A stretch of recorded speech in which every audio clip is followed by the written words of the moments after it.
Llegué a casa de Clara simplemente para distraerme, para escapar un poco del ruido que me rodeaba esos días. Clara y yo somos amigas desde la escuela, y su apartamento siempre ha sido un refugio seguro donde puedo ser yo misma, sin máscaras ni expectativas.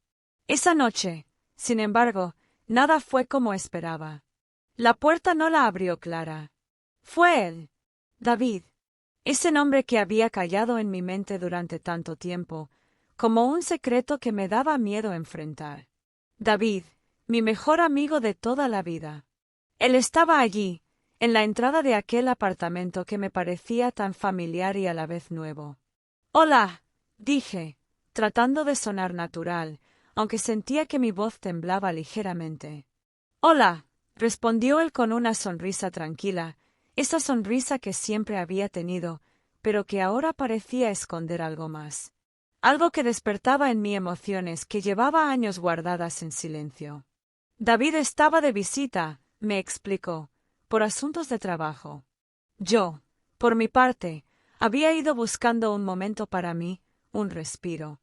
Nos saludamos con un apretón de manos que duró un poco más de lo esperado, como si ninguno quisiera dar un paso atrás. Clara apareció unos minutos después, con la alegría de siempre, pero pronto se retiró a su habitación. La noche se quedó reducida a nosotros dos, un encuentro inesperado en medio de la rutina. Nos sentamos en la cocina, con una luz tenue y el aroma del té que Clara había dejado preparado. David parecía tranquilo, pero yo sentía que mi corazón latía con fuerza, cada segundo más consciente de su presencia. La conversación comenzó con cosas triviales, el trabajo, el clima, pequeños detalles que escondían la tensión que crecía entre nosotros. Cada palabra, cada silencio, parecía cargar la habitación con una electricidad sutil, casi palpable. No quería que la noche terminara. No quería que esa sensación se disolviera con las primeras luces del amanecer. Quería quedarme allí, atrapada en ese instante, en ese encuentro que sabía, sin saber cómo ni cuándo, cambiaría algo en mí para siempre.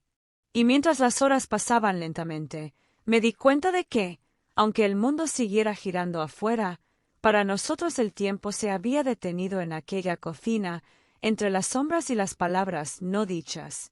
Cuando se levantó de la mesa, pensé que iba por la manta.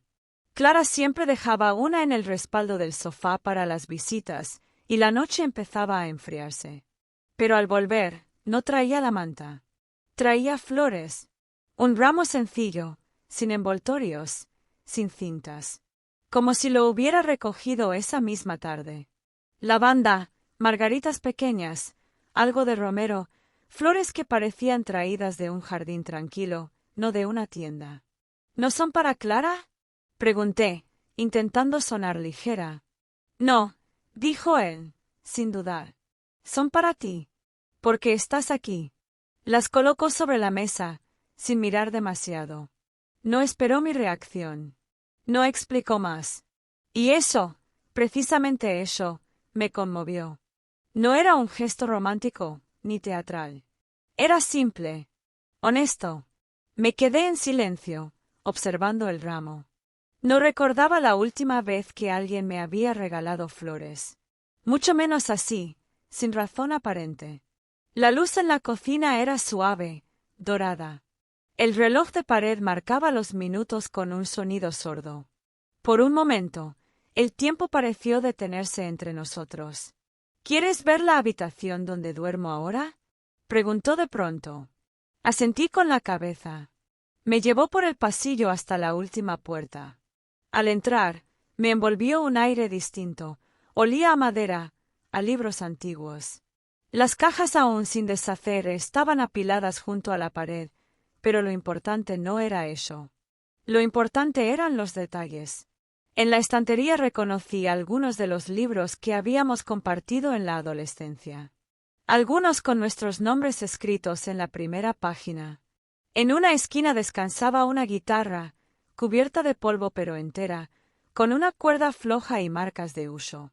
¿Todavía tocas?, pregunté en voz baja. A veces, cuando no hay nadie. ¿Cómo ahora? «¿Cómo ahora?», repitió, sin moverse. No hizo ademán de tocarla. No hacía falta. Nos quedamos ahí, en silencio, como si el simple hecho de estar en esa habitación bastara para entender todo lo que no decíamos. En una repisa, vi una fotografía. Los dos en la playa, hace años. Él llevaba una camiseta descolorida, yo el pelo recogido y salado. Reíamos. Recordé ese día como si fuera un sueño largo. El sol, el viento, los caminos de tierra. Fue un buen verano, dije. El último de verdad, respondió él, sin nostalgia, solo con verdad. Regresamos a la cocina. El té se había enfriado, pero ninguno quiso calentarlo. Las flores seguían sobre la mesa, como si marcaran algo invisible entre los dos. No fue una noche de declaraciones. Fue una noche de recuerdos, de presencias suaves. Una noche para no olvidar. Y mientras lo miraba cerrar los ojos por un segundo, apoyado en el respaldo de la silla, entendí que, a veces, lo que uno espera durante años aparece en el momento más silencioso. Él se fue sin hacer ruido. Cuando desperté, ya no estaba. La manta doblada, la silla en su lugar, la taza vacía en el fregadero. Todo igual, salvo por una nota. Pequeña, doblada por la mitad, escrita con esa letra suya que siempre parecía apurada pero clara. Gracias por quedarte. No decía mucho, pero lo decía todo. Me quedé sentada un rato en la mesa, en bata, sin café, sin nada, solo leyendo y releyendo esa frase, como si cada vez escondiera un nuevo significado. Después me levanté y vi las flores, aún frescas. Las llevé conmigo. No podía dejarlas allí, como si no significaran nada. Las puse en agua, en el jarrón azul que guardo arriba del armario y que rara vez uso. El ramo no combinaba con nada de lo que tenía, y sin embargo, parecía pertenecer exactamente a ese rincón. Y entonces, casi sin pensar, abrí un cajón, saqué harina y huevos, y encendí el horno. No cocinaba algo así desde hacía meses. Quizás más. A veces, cuando vives sola, dejas de hacer cosas que solo tendrían sentido si alguien las recibiera. Pero esa tarde, quería hornear. No para él. No exactamente. Era como devolverle algo. No el gesto, sino el silencio, el cuidado, lo que no se puede envolver en papel ni escribir en una nota. Era una forma de decirle que lo que compartimos, aunque fuera breve, aunque nadie lo hubiera nombrado, había tocado algo profundo en mí. Usé la receta de siempre, esa que no necesita medidas exactas porque la memoria ya sabe. La cocina empezó a oler a cáscara de limón, a mantequilla, a hogar. Y yo, por primera vez en semanas, me sentí bien. El pastel salió irregular, con la superficie un poco agrietada, pero cálido, real. Lo corté despacio, lo guardé en una caja sencilla y lo até con un hilo, como si preparara un regalo sin motivo. Al caer la tarde, sonó el timbre. No me sorprendió. Sabía que iba a volver. Llevaba su mochila al hombro. Me dejé el cargador, dijo, señalando hacia adentro con una media sonrisa. Lo dejaste en el salón, respondí. Entró, sin prisa. Yo ya tenía la caja en la mano. ¿Y esto? Es un agradecimiento, le dije. O un pedazo de ayer.